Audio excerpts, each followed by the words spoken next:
Here is one of a series of talks by spiritual leader Lola McDowell Lee, spanning 2 decades from the early 70s through the 90s.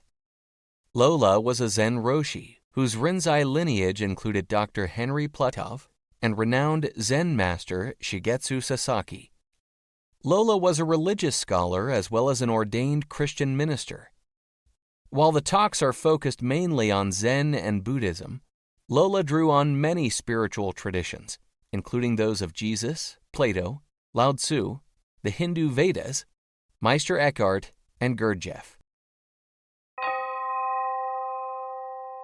I was going to say, I don't know whether you're getting anything out of these Upanishad readings or not, but I do notice that they have tremendously influenced your sitting. And I think that's fantastic. So something is going on somewhere. You may not understand some of it, but it's working. That's neato. Anyway, we continue with it. One unmoving that is swifter than mind, that the gods reach not, for it progresses ever in front. That standing passes beyond others as they run. In that the master of life establishes the waters. That moves, and that moves not. That is far, and the same is near. That is within all this, and that also is outside all this. But he who sees everywhere the self, in all existences, and all existences in the self, shrinks not thereafter from aught. He in whom it is the self-being that has become all existences that are becomings, for he has the perfect knowledge. How shall he be deluded? Whence shall he have grief who sees everywhere oneness? It is he that has gone abroad. That which is bright, bodiless, without scar of imperfection, without sinews, pure, unpierced by evil, the seer, the thinker, the one who becomes everywhere, the self-existent, has ordered objects perfectly according to their nature from years sempiternal. Yep.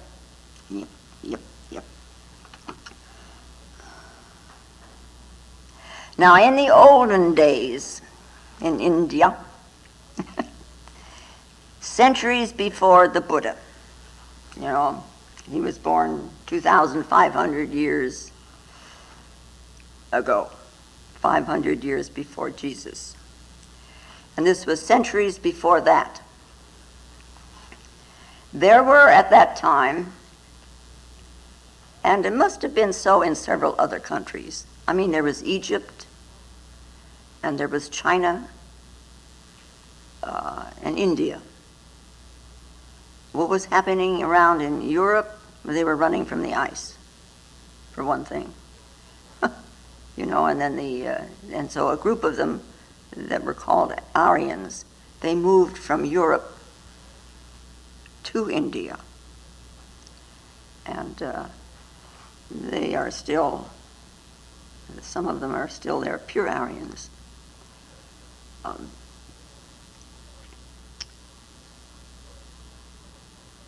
They also must have had something, and I think some of that they brought with them to India.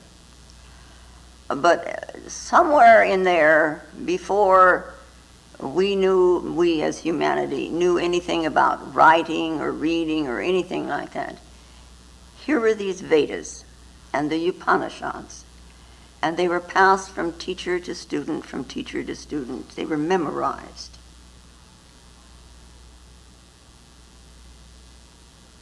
And these gurus, these seers, those who see, seers, they're sometimes rishis. As in Japan, they are called roshis. There they are called rishis. They lived in ashrams, little communities, little communes. And in these ashrams, they taught what they called the knowledge of the self. Okay. And these ashrams, the seers, with their ashrams, they lived in forests. And it was to the forest, of course, that Buddha went when he began his search. He sat with these gurus and in meditation and learned what they had to give of this knowledge of the self. And of course it was he that said they haven't gone far enough and went off on his own. But then he sat under a tree also. Not that any of these men were against the life in the villages or in the marketplace, but they knew of the beauty of the forest, of this silence in the forest, where they could witness the joy of the flowers and the joy of the birds, and realizing this is a tremendous place to sit, for meditation under a tree. But they were not against the world. They were not in the forest for any negative reason. They were in the forest for these positive reasons. It was not a renunciation of life for them. It was finding a place for rejoicing. Now, in this world, in this marketplace, we do pick up conditioning, right?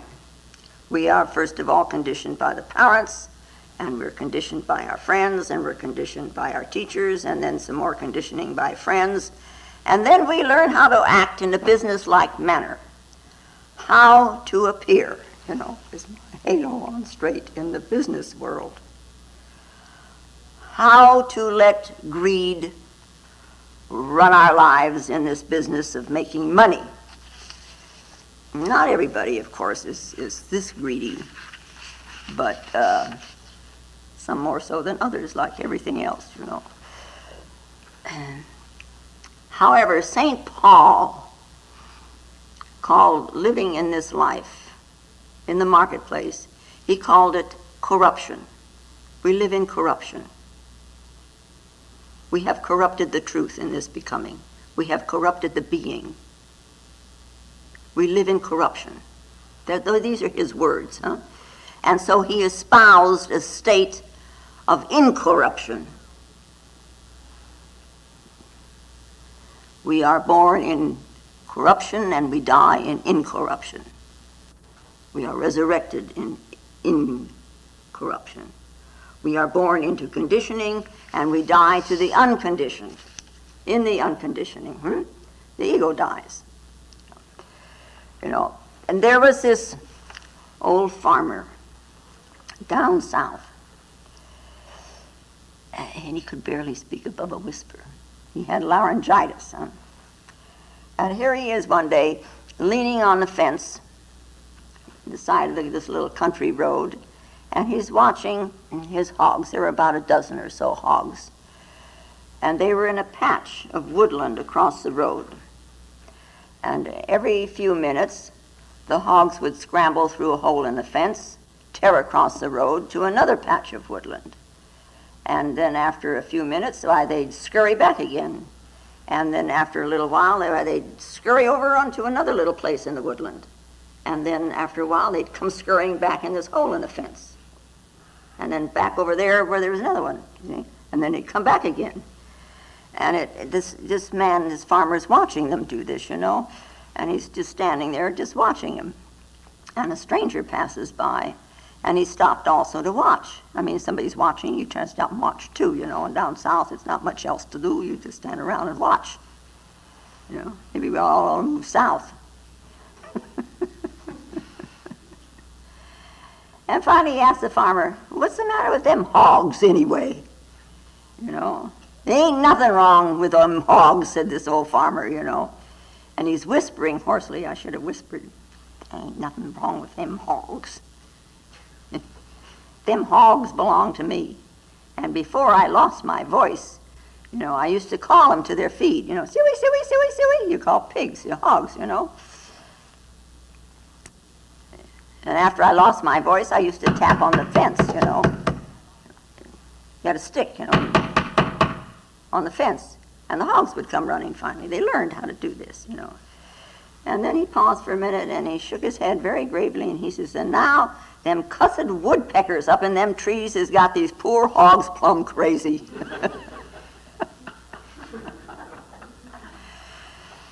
Yeah. Yes, ma'am. Huh? Yeah. Watch you jump. Scramble. Scramble back again. Yes-sir, boy. Conditioning, we call it.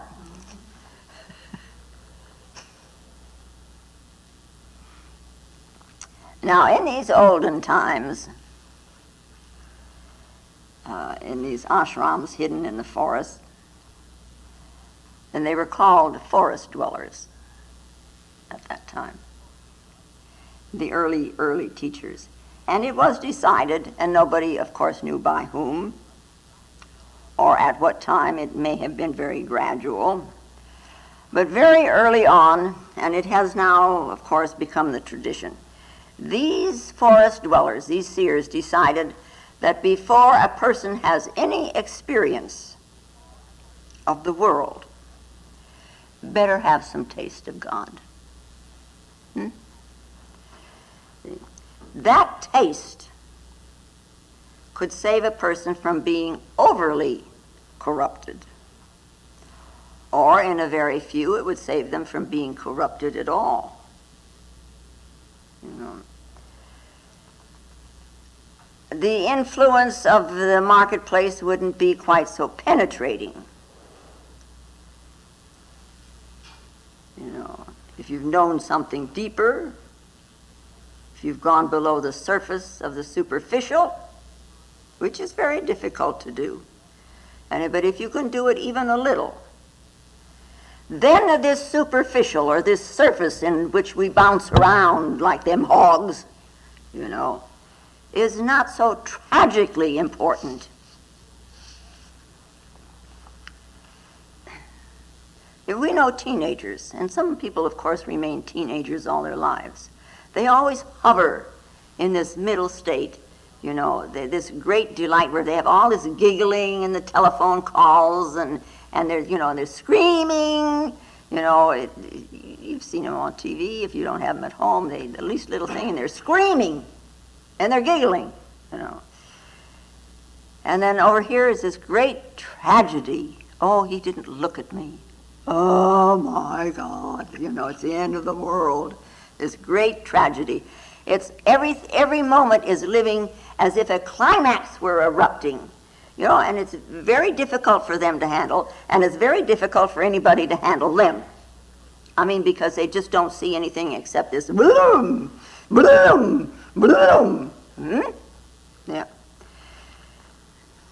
Teenagers have difficulties with themselves. Don't we? Well, anyway, back in those days, and still today, you know, in India, the first part of life, let's say like the first 20, 25 years or so, had to be devoted to meditation. You went and lived with this guru in his ashram. You served this master. You enjoyed his presence. And you rejoiced just in being in his presence, you know. Now here the person now today is taught, in a lot of cases, reading, writing, and arithmetic. In those days, whatever was equivalent. They weren't taught reading and writing and arithmetic because we didn't have any. See? But they had to learn by heart the Vedas and the Upanishads. That was their education. All oral, all memorized. And there's a lot of Upanishads, to say nothing of the Vedas. Now anyway, after about 25 years living in this ashram, comes now the second stage, and this is the stage of the householder. The person comes back from the ashram, lives with his family again, goes to work and earns some money, gets married, and lives this worldly life, has his business. But he has, because of these first years, he has this inner center. He has a grounding. He has a balancing. Whatever glimpses he may have had during the first part of his life, he will stay with him. They will remind him, they will haunt him, that this world is momentary.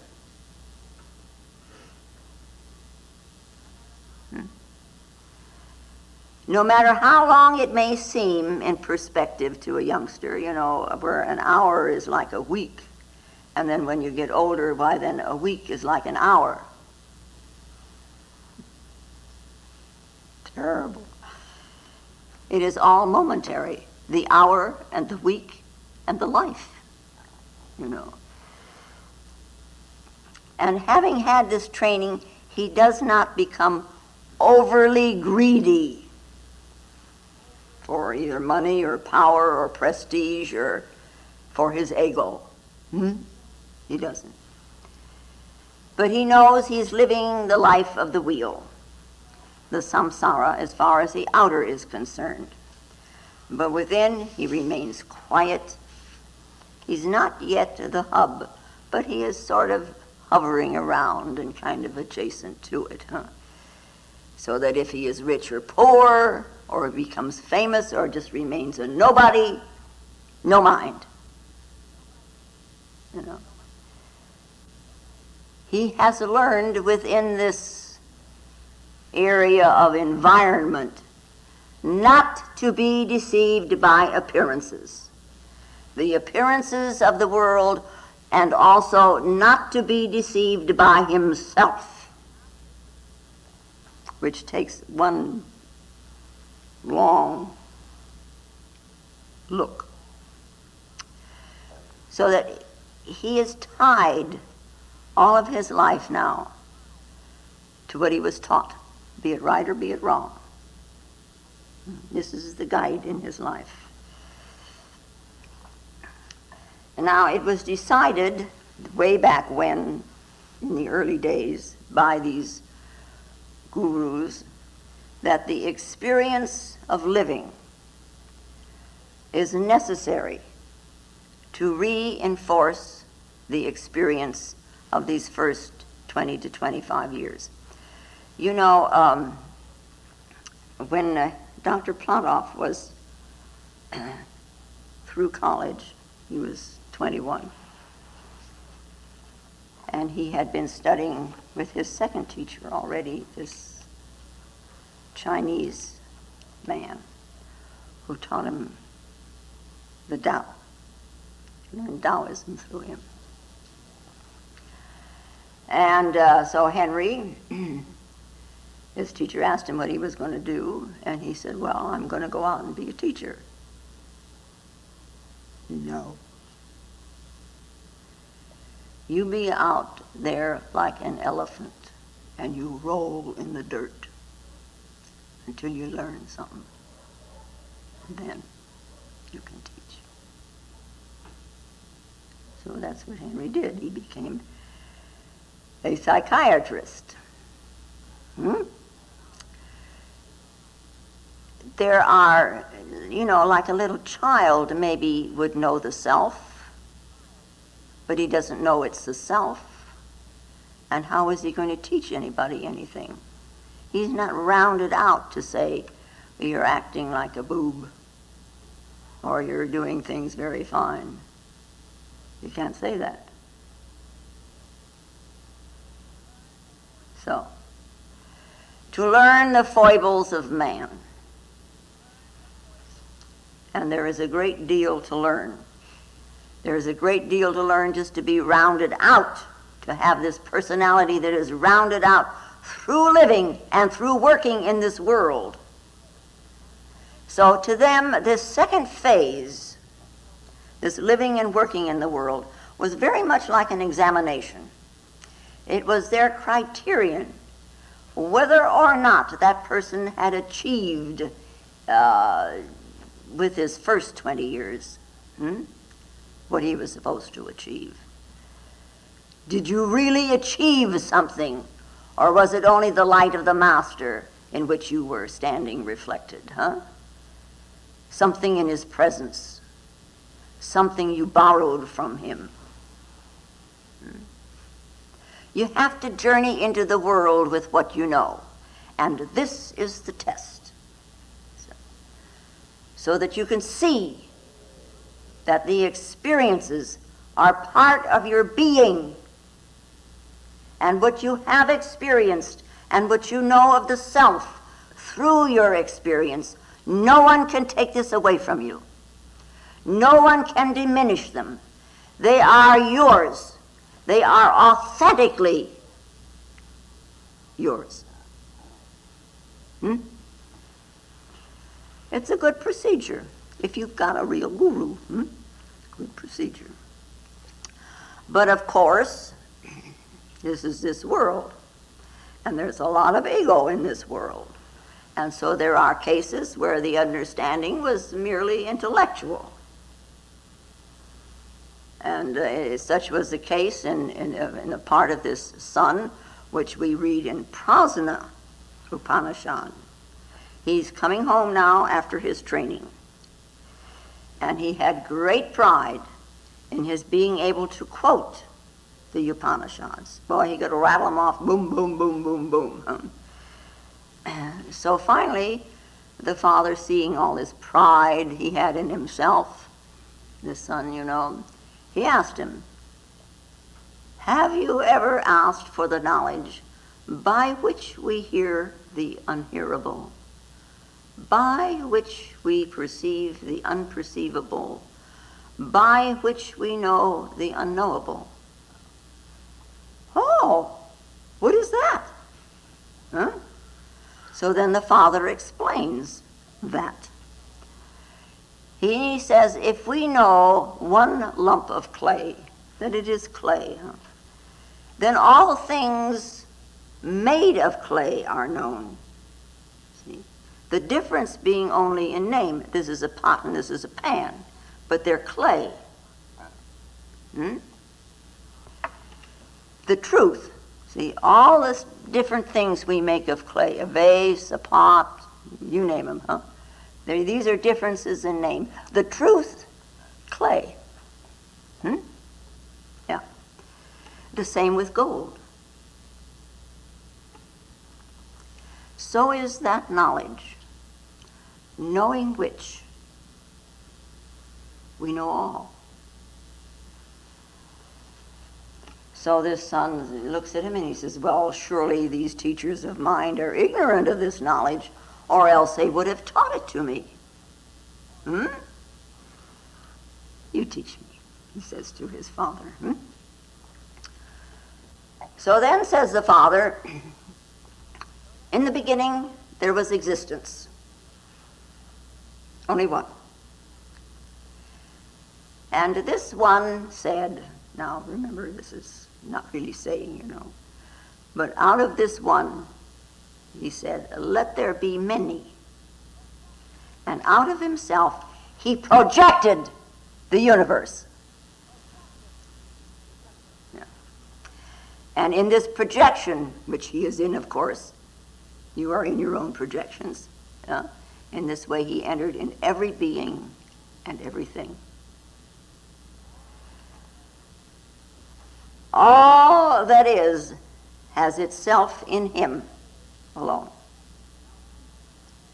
And that, the father says to the son, that art thou. Oh, well, please tell me more, says the son. And they go through a great many things about the animals, about the insects, and about the trees. And finally, the son keeps saying, well, tell me more, tell me more. Finally, the thing of telling is over with, so he says to the son, you bring me the fruit of the Nigrota tree. Oh, and he runs over and gets the fruit of the Nigrota tree. Probably some kind of a fig tree. And he brings him one, and he says, here it is, sir. And the father says, break it open. It's done. What do you see? Some seeds, sir, extremely small, sir. Father knows something. Break one of them, little tiny itty bitty seeds. And then he says, it's broken, sir. Well, what do you see? Nothing, sir. And the father then says to him, the subtle essence you do not see, the subtle essence which you do not see, and in that is the whole of the Nigrota tree. The whole tree is in that essence of that. Nothing. All things have their existence in the subtle essence. That is the self, and that art thou. Tattvamasi. Tattvamasi. Tattvamasi. Always remember that. Tattvamasi. You are that.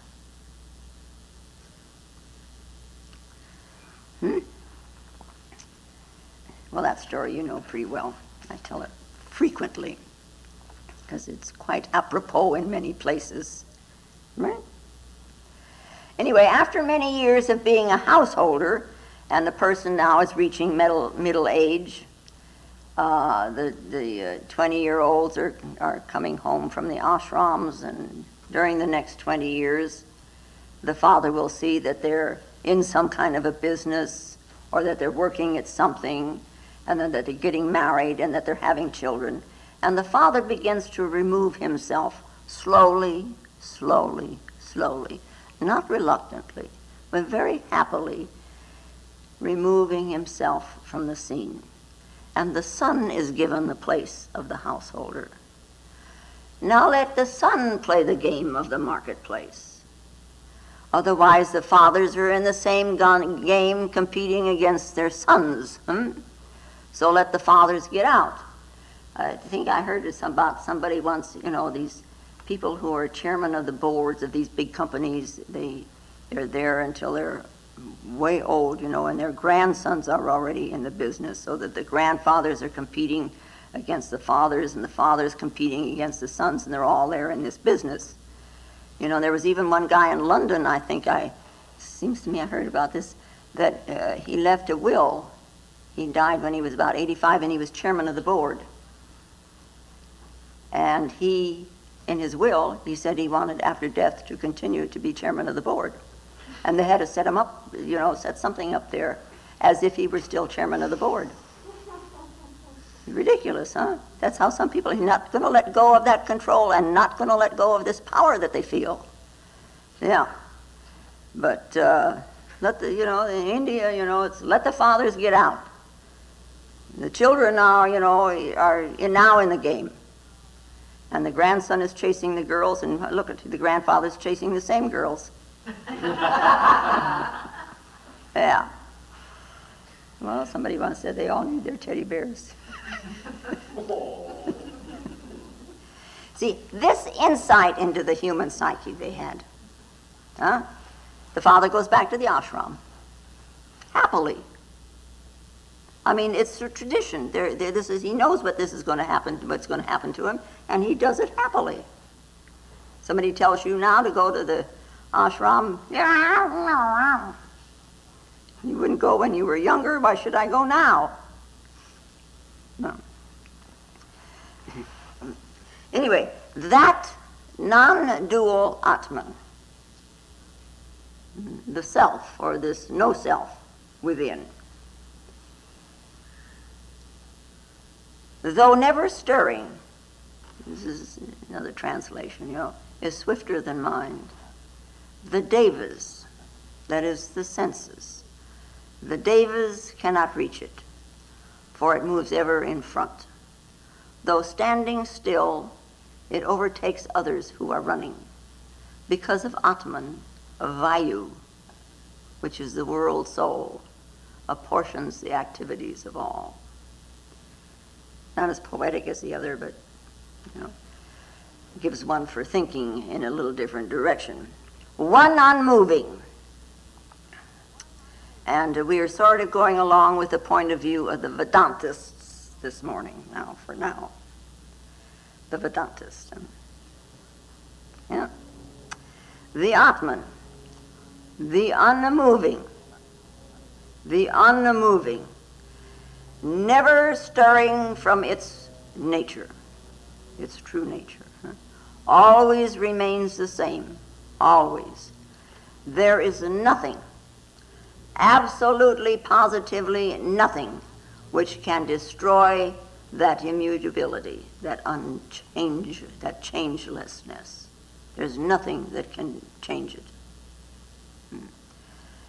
At the same time, and these two verses now, the Atman is described as motionless and having motion, which seems to be a great contradiction to our thinking minds, to our intellect. It moves and it moves not.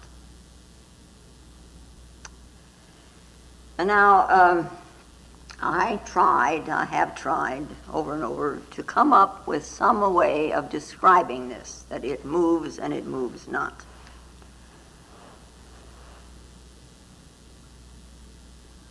Well, there is this flame.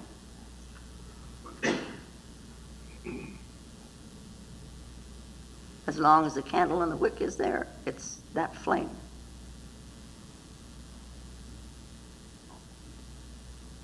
And unless there's a breeze, we'll see there's something already that makes it move, which is not the case in this. Supposing we had a pool of water, and you've seen a pool of water where it's very quiet, and it comes off from a river or a brook going by, but here's this little pool, and all of a sudden, and there's nothing disturbing in it at all. And all of a sudden, there's a little bug that lights on it. And so there's ripples in this water. So that there is this kind of emotion, but the pool of water itself has not moved.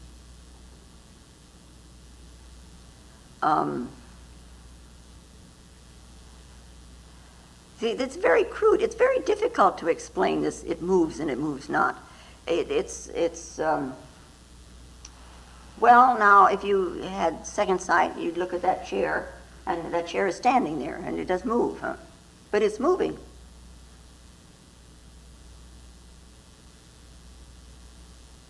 And that essence, which is you, it doesn't move, but it's moving. But it isn't moving. I mean, what are you going to do with it? All I can say to you is look at it.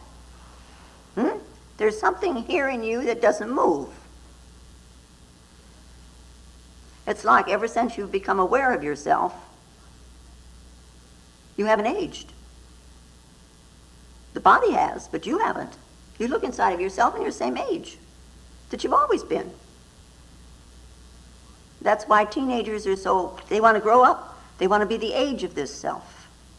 And then after they're the age of this self, they want to slow down because they want to stay at the age of this self. You don't follow me? Yeah, okay. Somebody does. God.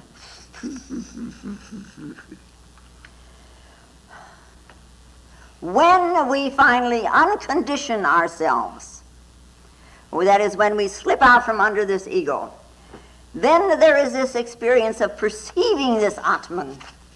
And we will see, it stands still. Well, now we can go at it this way. The radiance of the Atman. See?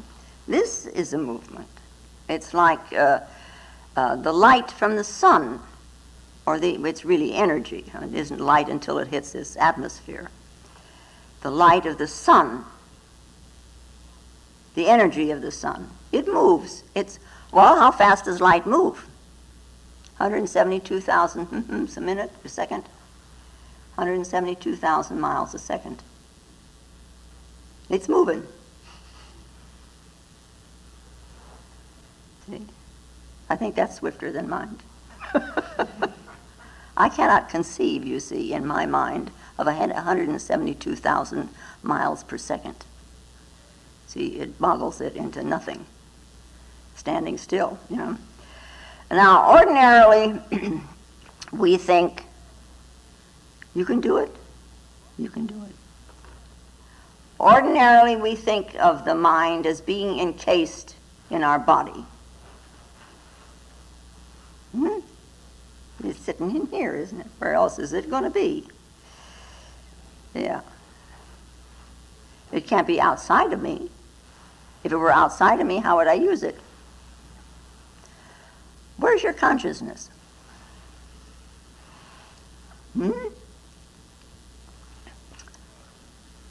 Where is your consciousness? That's a good question. Where is it? Anyway, we say we think the way we think because of the way we are. We think that the mind is encased in this body. However, this mind that is encased in this body, it's boxed in by this brain, it can travel. In a twinkling of an eye, it can be in India. In a twinkling of an eye, it can be in Europe. In a twinkling of an eye, it can be on the moon. See how fast you went in your mind? Yeah. It can go far, far away. It can go to many, many places. See?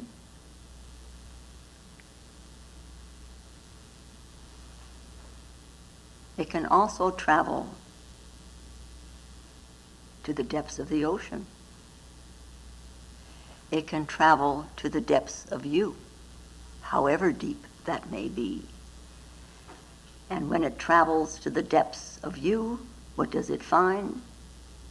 The Atman, the self. And it finds that it is already present. There is, to me, implied in this that through our ongoing from amoeba, from that state of consciousness, which is what it is, and then through the birds and the bees and the plants and the animals and the man, to this, where we are, objective consciousness. That before anyone is conscious of an object, one must first be conscious of himself.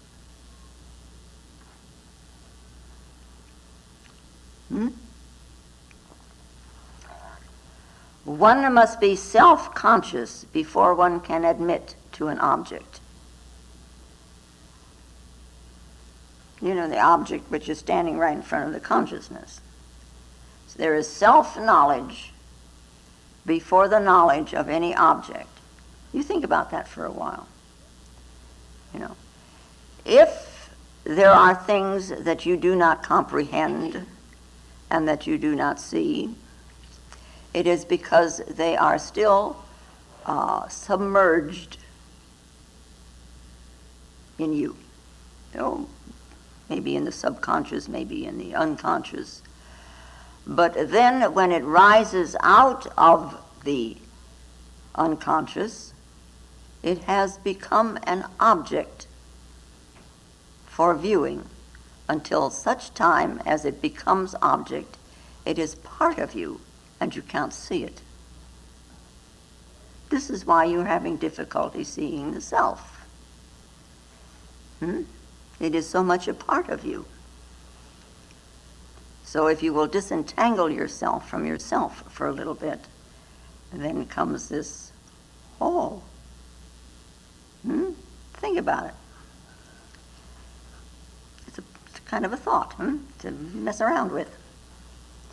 Like we should be messing around with some of these things instead of some of what we do. Anyway, that the gods reach not. And this refers to the senses. The Sanskrit root is dev, D-E-V, or sometimes dive, diva. That's where we get the word diva, opera star, huh? D-I-V or D-E-V, which means to shine. It means to enlighten.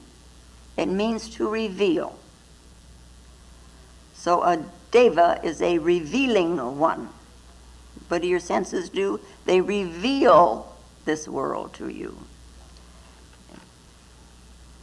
Don't the senses do that? I mean, how does a little amoeba know where it is? It feels there is something, the oyster in the ocean, you know. It doesn't have any eyes, doesn't have any hands, but it has feeling, the sense of touch. And so something comes along and it bounces on its shell, and all sense of touch. It lives by the sense of touch. But through this sense, something is revealed to it. You would be surprised, I think, if you knew how much the sense of touch reveals to you that you don't pay any attention to.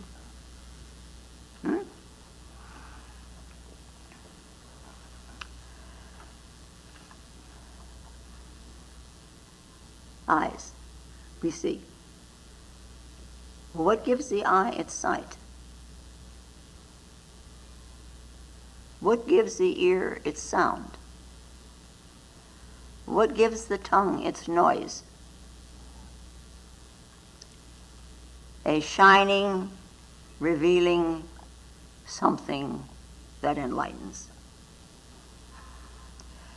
The Atman is in all of this moving, without which there would be no sight or sound or taste or anything. So the senses, the ears and the eyes and so on, they do reveal the objects. But now, the senses, it is said, are further away from the Atman than the mind. See, so there's Atman, mind, and then senses. The activities of the senses can be controlled by the mind. And the Atman outstrips the mind. And look to where all the mind can go. But it is beyond the senses, which cannot even get a glimpse of it. Although, like the eyes, they cannot see without it. That's where they get in Zen, you know, there's a thing, it was this saying about, it's like the teeth trying to bite themselves. You try it.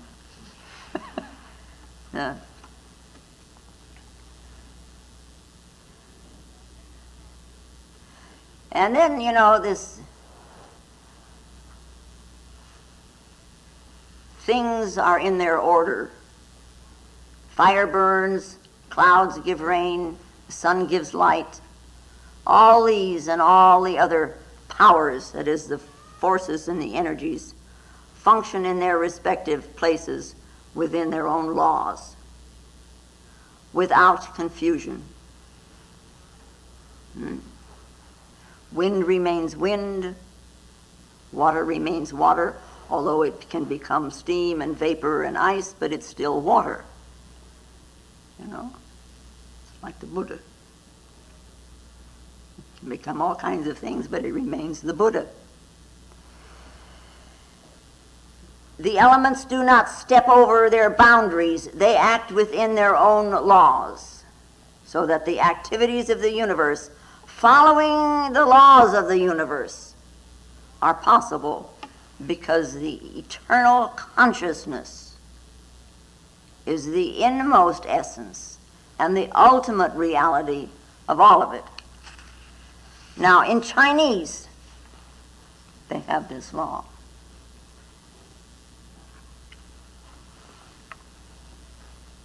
The universe, law of the universal nature, the law of the innermost essence, from which all things flow and out of which all things function, And this law of this innermost core is called Li.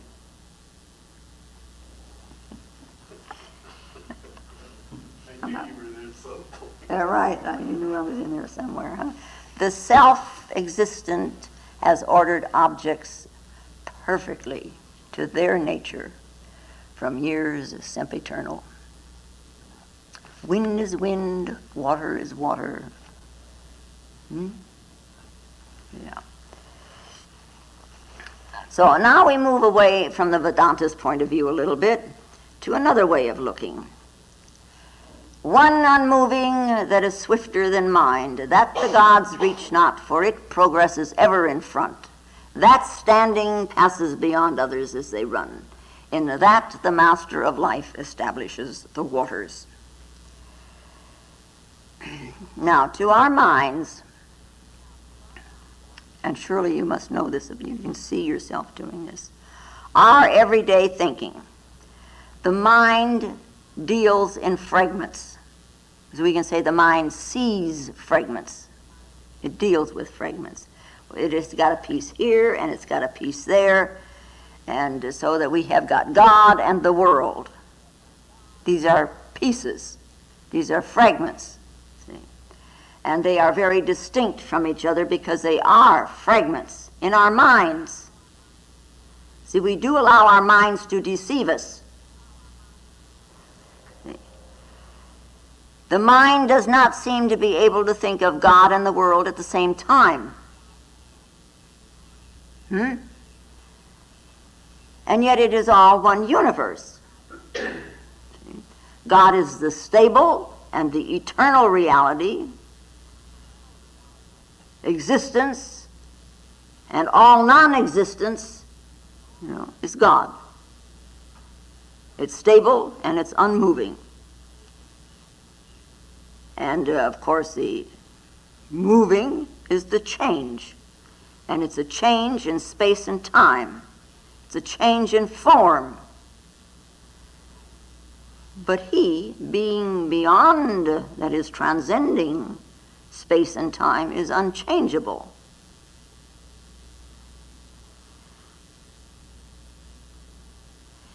He has within himself everything that is.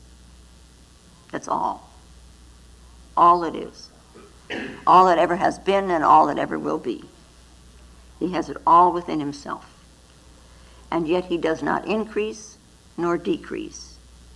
He is beyond cause and effect and beyond relativity.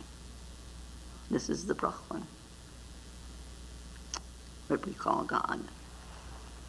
Now, we discussed it before, that this world is a cyclic movement, which we call the samsara, the wheel of life. And the world, this movement, this motion, is the moving of this divine, what is called by the divine consciousness, the shining, revealing, enlightening consciousness. It is the activity thereof, this world. This world, the samsara, this wheel, exists by its movement. If the movement is halted, that would be the cessation or the dissolution of the wheel. As soon as you drop my world is not. What is.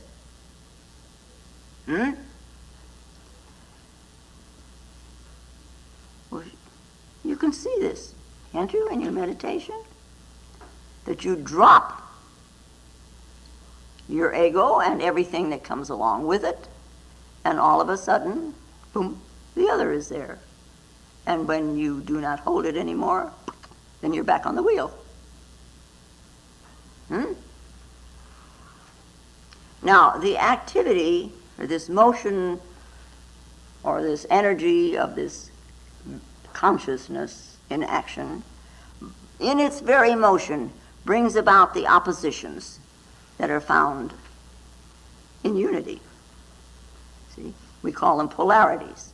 The very activity brings them about. Brings about what we think of and we perceive as divisions in time and space. of groupings of circumstances. And they seem very real to us. And yet they're only symbols of being. They are symbolic.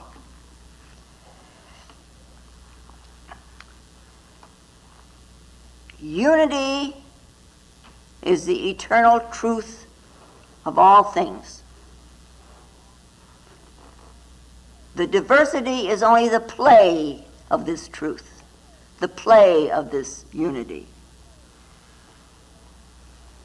You know, again we come back to this sun, the symbol of the sun. The sun, you know, it stands.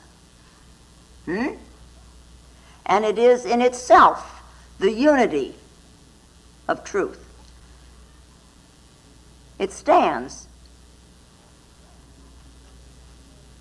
We could say that the play would be the energy emitted from this sun, by which all things grow and mature and dissolve again. It's the play. But at the same time, this unity is standing and we move around it. We are the motion. It's standing.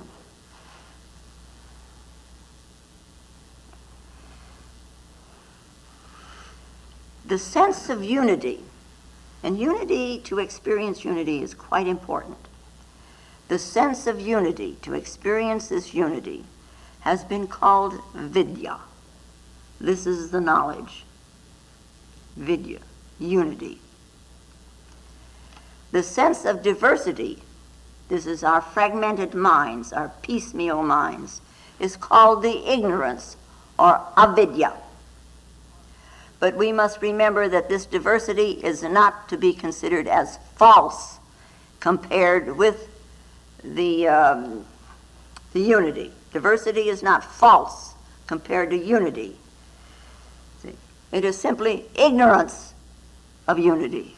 It is the play in ignorance of this unity. See? All the changes and all this many that we deal with all the time, including ourselves, you know, is not false. Unless you hold in your mind, you have a mental picture of the sense. If you omit, you know, if you leave it out in your picture that you have of this world, and everybody has a picture of some kind, you know, if you leave out of that picture this true unity, that everything really is unity,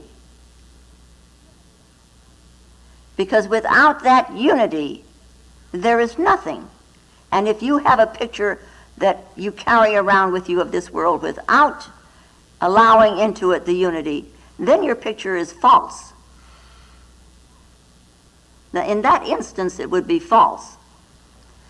We must remember that what we look at, regardless of what is reported to us through the senses, what we look at is not a figment of our minds.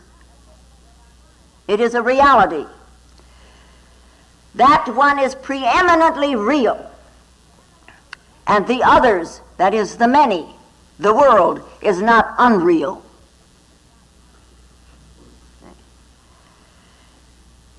Now we come back to this what we talked about last Sunday somewhat, or the Sunday before, or whatever, this Sanskrit term, Satchidananda, which I hope you remember some of the description. Being or existence, consciousness, and bliss. Right? Satchidananda. Now, Sat is that essence, that which is. And Chit is the activity of consciousness or of this existence, the action of being. It's also considered the power of knowledge. Now, the one and the many are representations in cheat, both the one and the many. Only non-existence is not.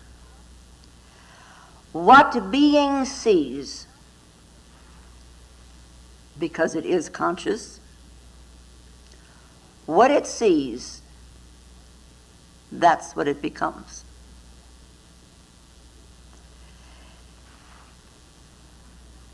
It sees itself, and that becomes in its projection in the conditions of space and time. Itself, in its representation in space and time.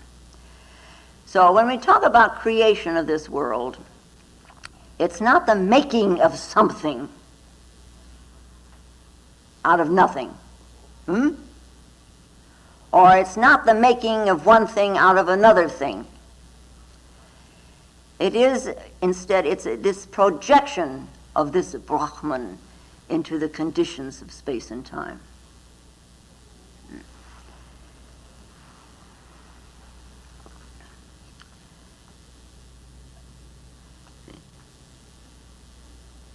This projection, it is a becoming of forms of conscious existence. The becomings of forms of conscious existence is this world. It's not unreal. Our state of consciousness, the becoming, we're becoming. Our state stems from what we call that is existence, sat. Our becoming is projected from being, and in this becoming, we are all of us, Atman, because we are Brahman. Even though we are many kinds of representations, and we enter into various relationships with it in our becomings. Relationships with it. Our relationships are with it,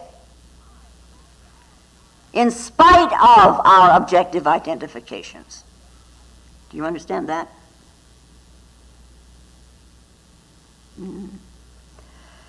I guess not.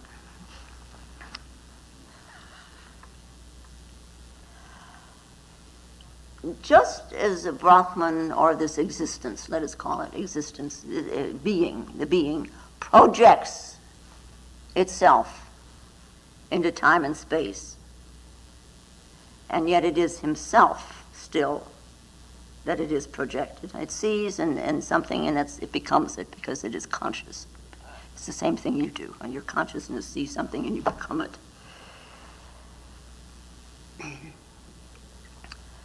So here we are. We know how to project.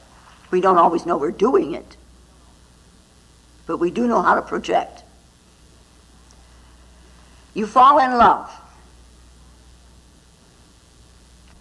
and you project what you call love inside of yourself onto that other person, and then you have a relationship. Where did this love come from? You see, your consciousness made something of something.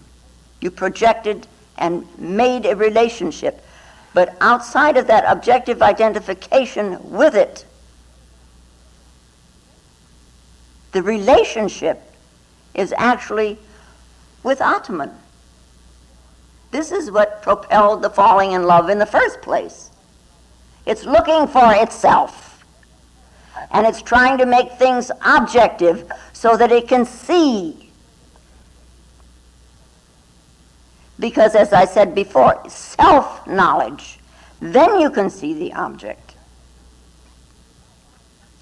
But if I fall in love with John, then my relationship is with it, underneath the scene.